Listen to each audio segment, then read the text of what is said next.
Taken for granted ಅನ್ನೋ ರೀತಿಯಲ್ಲಿ ಮುಸ್ಲಿಮರ ಮೇಲೆ ಯಾವ ರೀತಿ ಮಾಡಿದರೂ ನಡೆಯುತ್ತದೆ ಅಂತ ಆದರೆ ನಾಳೆ ಆ ಸಮುದಾಯ ಇದನ್ನೆಲ್ಲ ಸಹಿಸ್ಕೊಂಡು ತಿರುಗಿ ಬಿದ್ದರೆ ಏನಾಗುತ್ತೆ?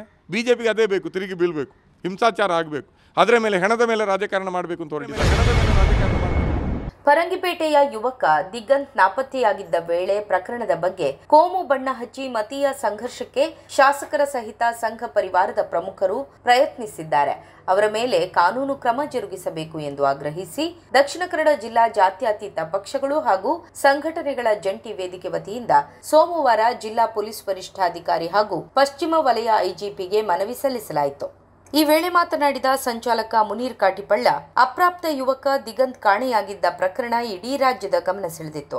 ಆದರೆ ಸಂಘ ಪರಿವಾರ ಮತ್ತು ಬಿಜೆಪಿ ಶಾಸಕರು ಕಾಣೆಯಾದ ತಕ್ಷಣ ಮತೀಯ ಬಣ್ಣ ಹಚ್ಚಿ ಮುಸ್ಲಿಮರೇ ಅಪಹರಿಸಿ ಆತನ ಪ್ರಾಣಕ್ಕೆ ಅಪಾಯ ಮಾಡಿರುವ ರೀತಿ ಸಮಾಜದಲ್ಲಿ ಭಯದ ವಾತಾವರಣ ಸೃಷ್ಟಿಸಿದ್ರು.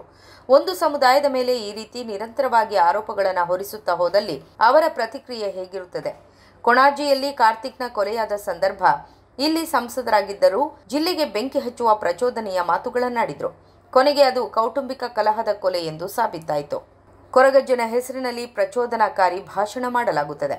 ಕೊರಗತನಿಯ ಕಾರ್ಣಿಕದ ದೈವ, ಆದಿವಾಸಿಗಳ ಸಾಂಸ್ಕೃತಿಕ ನಾಯಕನ ಹೆಸರಿನಲ್ಲಿ ಮುಸ್ಲಿಮರ ವಿರುದ್ಧ ಮಾತನಾಡಲಾಗಿದೆ. ಈ ಎರಡೂ ವಿಚಾರಗಳ ಬಗ್ಗೆ ವಿಧಾನಸಭೆಯಲ್ಲಿ ಚರ್ಚೆಯಾಗಬೇಕು. ಸರ್ಕಾರ ಈ ಬಗ್ಗೆ ಗಂಭೀರವಾಗಿ ಪರಿಗಣಿಸಬೇಕು. ಸಾಮಾಜಿಕ ಜಾಲತಾಣಗಳಲ್ಲಿ ಕೋಮು ದ್ವೇಷ ಹರಡುವ ಪ್ರಚೋದನಾಕಾರಿ ಹೇಳಿಕೆ ನೀಡುವವರು ಯಾರೇ ಆಗಿದ್ರೂ ಜಾತಿ ಮತ ಭೇದ ಇಲ್ಲದೆ ಮುಲಾಜಿಲ್ಲದೆ ಕಾನೂನು ಕ್ರಮ ಆಗಬೇಕು ಎಂದು ಆಗ್ರಹಿಸಿದರು. ಮುಸ್ಲಿಮರು ಕೂಡ ಎಚ್ಚರಿಕೆಯಿಂದ ಇರಬೇಕು, ಇಂತಹ ಪ್ರತಿಕ್ರಿಯೆಗಳನ್ನು ಕೊಡಬಾರ್ದು. ನಾವು ಅಮ್ಮೆಮಾರು ಮತ್ತು ಫರಂಗಿಪೇಟೆಯ ಮುಸಲ್ಮಾನರಿಗೆ ನಾವು ನಿಜಕ್ಕೂ ಕೂಡ ಕೃತಜ್ಞತೆಯನ್ನು ಸಲ್ಲಿಸಬೇಕು. ಅವರು ಇಷ್ಟೆಲ್ಲ ಉದ್ರೇಕಕಾರಿ ಇದ್ದಾಗಲೂ ಕೂಡ ಪ್ರತಿಭಟನೆ ಬಂದ್ಗಳಲ್ಲಿ ಅವರು ಕೂಡ ಭಾಗವಹಿಸಿದ್ದಾರೆ ಮತ್ತು ಹುಡುಕಾಟ ಮಾಡಲಿಕ್ಕೆ ಹೋಗಿದ್ದಾರೆ. ಮತ್ತು ಮುಸ್ಲಿಮರ ಕಡೆಯಿಂದ ಕೂಡ ಪ್ರಚೋದನೆಗಳು ಸೋಷಿಯಲ್ ಮೀಡಿಯಲ್ಲಿ ಕಂಡ್ರೆ ನಾವು ಇವತ್ತು SP ಹತ್ರ ಹೇಳಿದ್ದೀವಿ, ನಮ್ಮ ಮುಖಂಡರುಗಳೆಲ್ಲ ಹೇಳಿದ್ದೀವಿ, ಸೋಷಿಯಲ್ ಮೀಡಿಯಾದಲ್ಲಿ ಯಾರೆಲ್ಲ ಪ್ರಚೋದನೆ ಮಾಡ್ತಾರೆ ಮುಲಾಜಿಲ್ಲದೆ ಜಾತಿ ಧರ್ಮ ನೋಡಿದೆ ಅವರ ಮೇಲೆ ಕಾನೂನು ಕ್ರಮ ಕೈಗೊಳ್ಳಿ ಅಂತ ಆಗ್ರಹಿಸಿದ್ದೀವಿ.